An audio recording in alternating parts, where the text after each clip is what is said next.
Bismillahirrahmanirrahim. Assalamualaikum warahmatullahi wabarakatuh. Salam sejahtera bagi kita semua.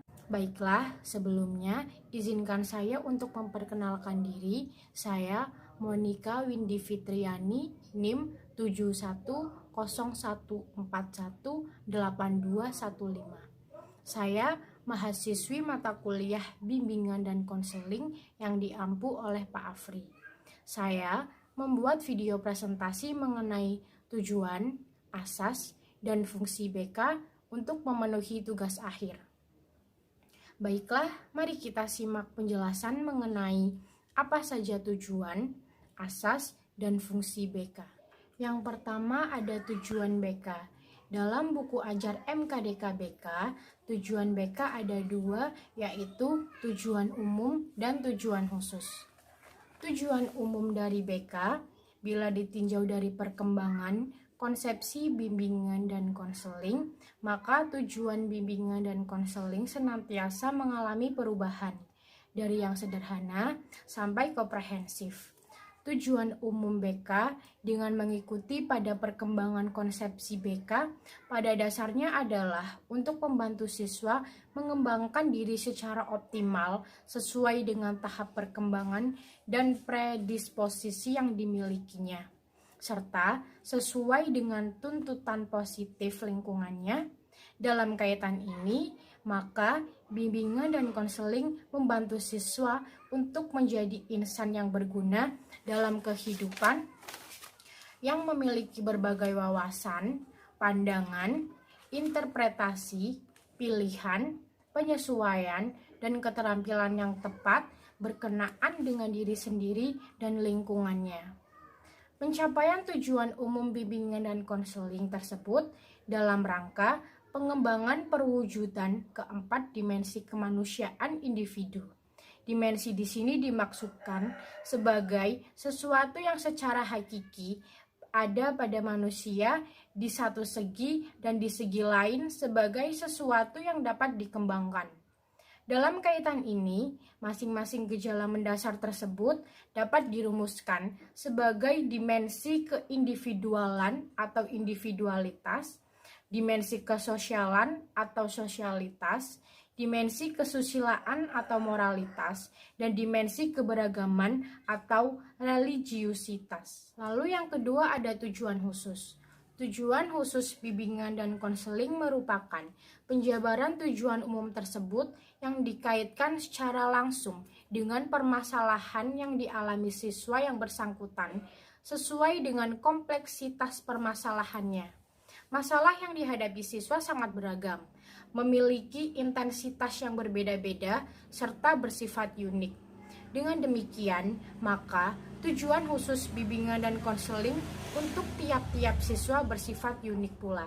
Artinya, tujuan bimbingan dan konseling untuk siswa yang satu dengan siswa yang lain tidak boleh disamakan. Lalu yang selanjutnya adalah fungsi BK. Yang pertama ada fungsi pemahaman. Fungsi pemahaman ini dibagi lagi menjadi 3 di dalamnya, yaitu pemahaman tentang siswa, pemahaman tentang masalah siswa, dan pemahaman tentang lingkungan yang lebih luas. Lalu, yang kedua ada fungsi pencegahan. Dalam fungsi pencegahan ini, layanan yang diberikan berupa bantuan bagi para siswa agar terhindar dari berbagai masalah yang dapat menghambat perkembangannya. Kegiatan yang berfungsi pencegahan dapat berupa program orientasi, program bimbingan karir, inventarisasi data, dan sebagainya. Yang ketiga ada fungsi pengentasan. Walaupun fungsi pencegahan dan pemahaman telah dilakukan, namun mungkin saja siswa yang ada di sekolah masih menghadapi masalah. Siswa yang menghadapi masalah akan merasa ada sesuatu yang tidak nyaman pada dirinya.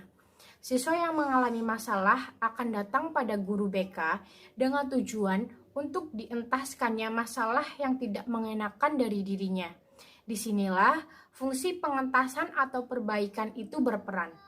dari fungsi bimbingan dan konseling yang akan menghasilkan terpecahnya atau teratasinya sebagai permasalahan yang dialami siswa. Lalu yang keempat ada fungsi pemeliharaan dan pengembangan.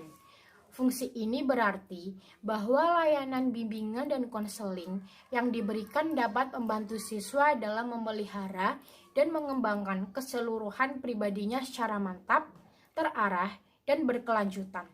Dalam fungsi ini, hal-hal yang dipandang positif dijaga agar tetap baik dan mantap. Dengan demikian, siswa dapat memelihara dan mengembangkan berbagai potensi dan kondisi yang positif dalam rangka perkembangan dirinya secara mantap dan berkelanjutan. Last but not least, ada asas-asas dari BK. Dalam menyelenggarakan layanan bimbingan dan konseling di sekolah, hendaknya mengacu pada asas-asas bimbingan dan konseling. Karena pelayanan bimbingan dan konseling adalah pekerjaan profesional. Asas-asas bimbingan dan konseling yaitu ketentuan-ketentuan yang harus diterapkan dalam penyelenggaraan pelayanan. Apabila asas-asas itu diikuti dan terselenggara dengan baik, dapat diharapkan proses pelayanan mengarah pada pencapaian tujuan yang diharapkan. Namun sebaliknya, apabila asas-asas itu diabaikan, sangat dikhawatirkan kegiatan yang terlaksana itu akan berlawanan dengan tujuan bimbingan dan konseling, bahkan akan dapat merugikan orang-orang yang terlibat di dalam pelayanan serta profesi bimbingan dan konseling itu.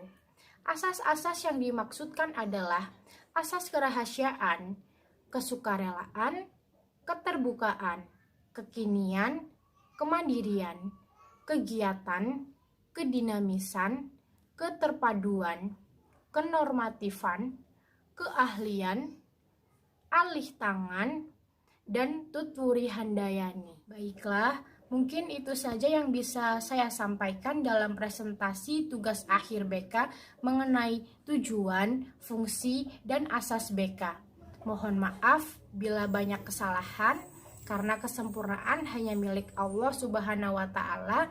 Akhir kata, wassalamualaikum warahmatullahi wabarakatuh.